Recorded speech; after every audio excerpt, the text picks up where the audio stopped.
As a woman leader, how do you build trust within your team?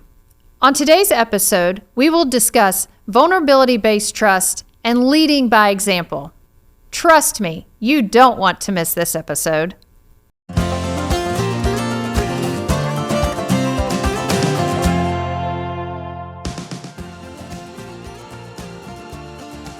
Hello, and welcome back to The Real Estate Woman, a podcast for women in the real estate industry who are passionate about expanding their careers through business development and leadership.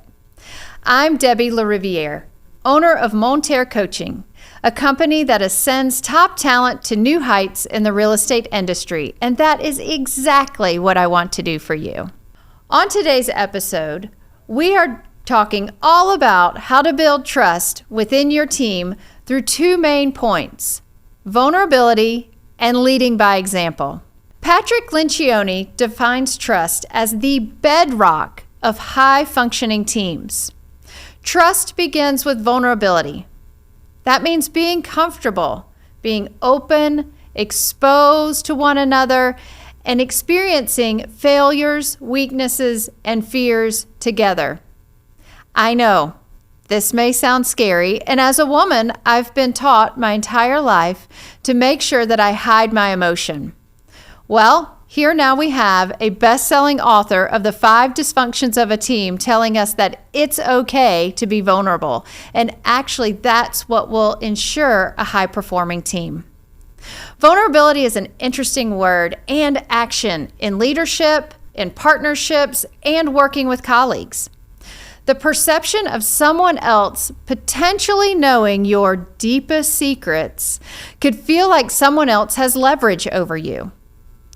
Also, the thought of actually opening up and letting someone in could be seen as scary.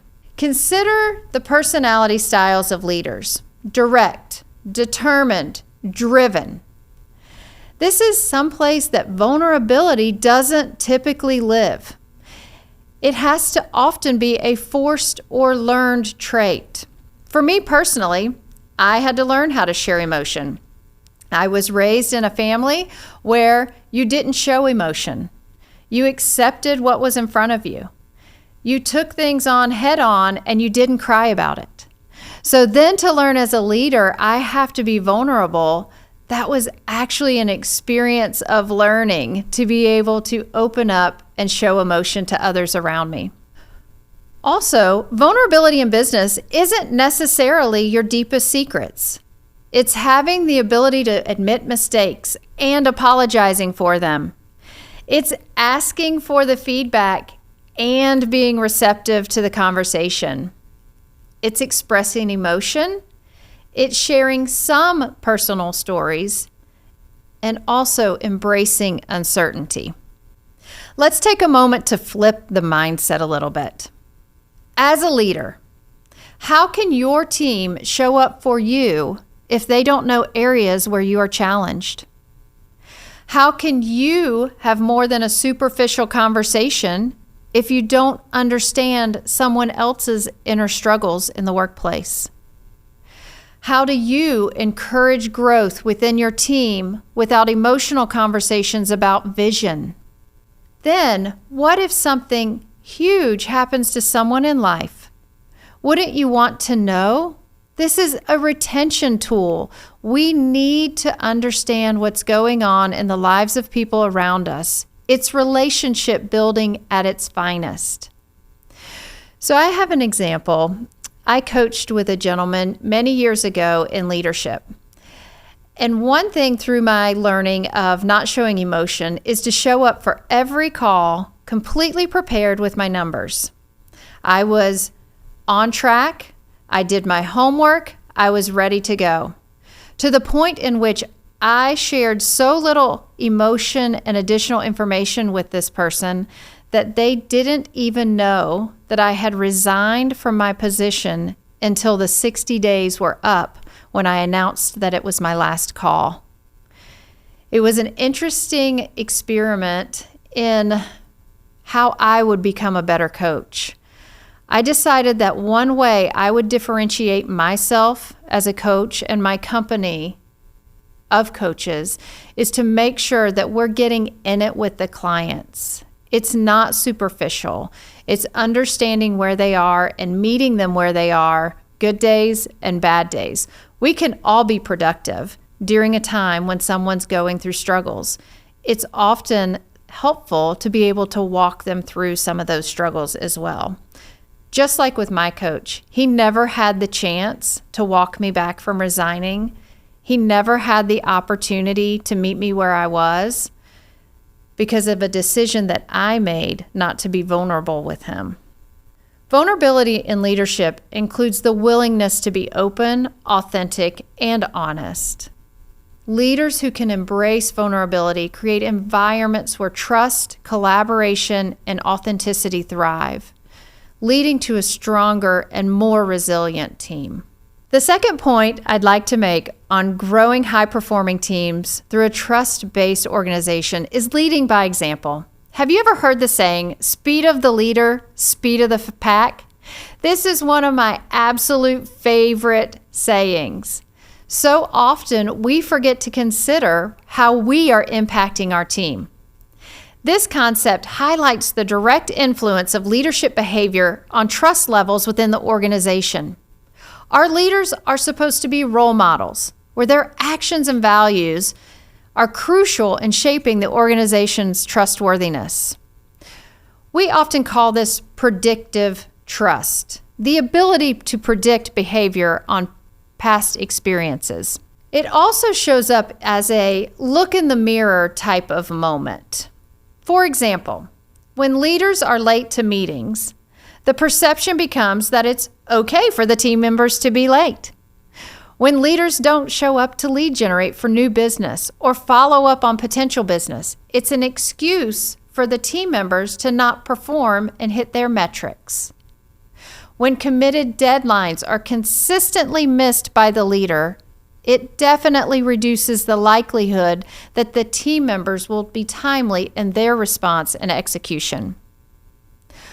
Hard conversations are unavoidable by the leader, and the leader that chooses to avoid those conversations most likely will have a team that becomes reactive in nature versus proactive in nature.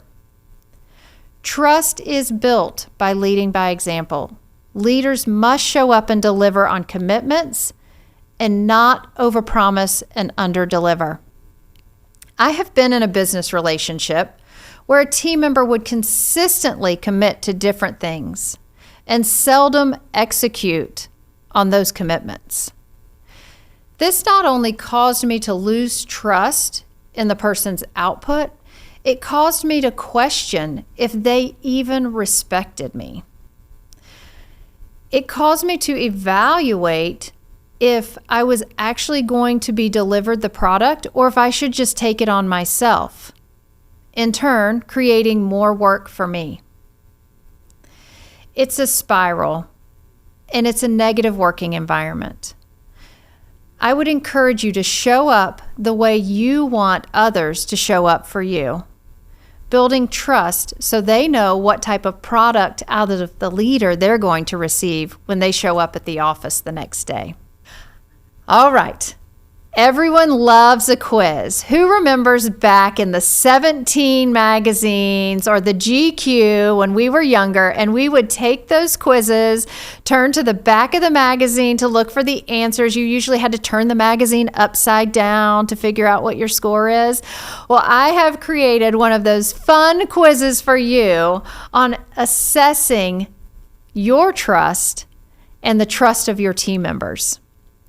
So you can get out a piece of paper or you can download the show notes. We'll have this quiz for you to work through as you independently and with your team members. Okay, quiz time. On a scale of 1 to 10, 1 being non-existent and 10 being I am an overachiever on this question, where would you rate yourself? Question number 1. I am transparent and open. Question number 2, do I actively listen to the cares and concerns of others? Question number 3, Am I delivering on my commitments? Number 4, do I set the example for the expectations I have of others? Number 5, do I admit mistakes and admit responsibility? Number 6, am I approachable and available? Number 7, do I foster collaboration amongst team members? Number 8, have I built a personal connection with my team members? Number 9, do I encourage feedback and suggestions? And number 10, am I responsive to team concerns and taking action in a timely manner? As you add together your responses on a scale of 1 to 10, the highest possible score would be 100. Give yourself a grade and circle those areas where you could dive in and do some work to improve as a leader.